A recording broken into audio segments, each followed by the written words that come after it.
అవకతవకలు జరిగినాయని చెప్పి తహసీల్ కార్యాలయం ముందు నిరాహార దీక్షలు చేస్తుంటే అధికారులకు కానీ ప్రభుత్వానికి కానీ చీమ గుట్టినట్టు కూడా లేదు.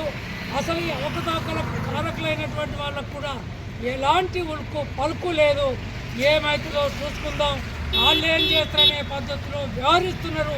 కాబట్టి ఇప్పటికైనా ప్రభుత్వం వెంటనే ఈ డబుల్ బెడ్రూమ్ల అవకతవకలపై స్పందించి విచారణ జరిపించి అనర్హులను తొలగించి నిజమైనటువంటి అర్హులకు డబుల్ బెడ్రూమ్లు కేటాయించాలని ఈ సందర్భంగా సిపిఐఎంఎల్ మాస్ లైన్ ప్రజాపంత డిమాండ్ చేస్తుంది.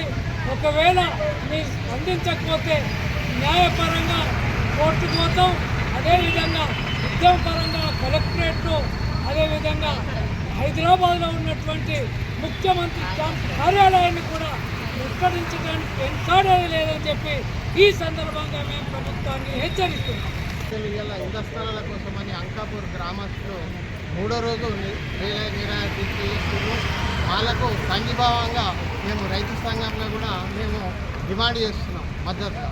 ఎందుకోసమంటే ఇలా గరీబోళ్ళు ఎమ్మెల్యే గారు రాకేష్ రెడ్డి ఎలక్షన్లలో గ్రామాన పేదవాళ్ళందరికీ ఇల్లు కట్టిస్తున్నాడు.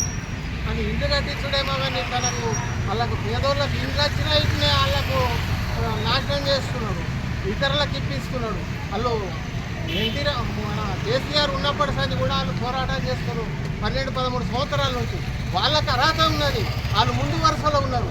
ఆ ముందు వరుసలో ఉన్న వాళ్ళకు ఇచ్చిన ఉదయాల వెనక వాళ్ళకు ఇంకా నువ్వు తీసుకొస్తే కొత్త పడుసుగినా కొత్త ఇండ్లుగినా ఇండ్లు అసూటాలకు ఇస్తే తప్పులేదు.